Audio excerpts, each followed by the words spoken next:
ಅದೊಂದು ದಿನ ಉರಿ ಬಿಸಿಲು. ಒಂದು ಇರುವೆಗೆ ಬಹಳ ಬಾಯಾರಿಕೆಯಾಗಿತ್ತು.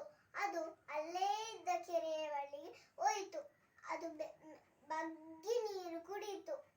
ಆಗ ಜೋರಾಗಿ ಗಾಳಿ ಬೀಸಿತು.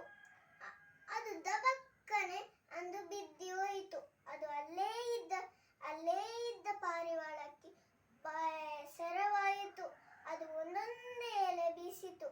ಅದು ಮೆಲ್ಲನೆ ಈಜಿಕೊಂಡು ಆ ಎಲೆಯನ್ನು ಕೂತಿಕೊಂಡಿತು. ಅದು ದಡಕ್ಕೆ ಸೇರಿತು. ಪಾರಿವಾಳದಕ್ಕೆ ಧನ್ಯವಾದ ಹೇಳುವಾಗ ಅಲ್ಲೇ ಅದು ದೂರದಲ್ಲಿ ಒಬ್ಬ ಬೇಟೆಗಾರ ಪಾರಿವಾಳಕ್ಕೆ ಗುರಿ ಇಟ್ಟು ನೋಡ್ತಾ ಇದ್ದ. ಅದು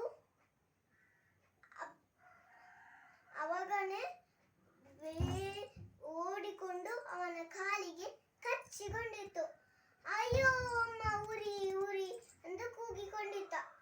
ಆಗ ಆ ಪಾರಿವಾಳಕ್ಕೆ ಸೂಚನೆ ಸಿಕ್ಕಿ ಅದು ಇರುವೆಗೆ ಧನ್ಯವಾದ ಹೇಳಿ ಹಾರಿ ಹೋಯಿತು. ಇದರಿಂದ ತಿಳಿದ ನೀತಿ ಏನೆಂದರೆ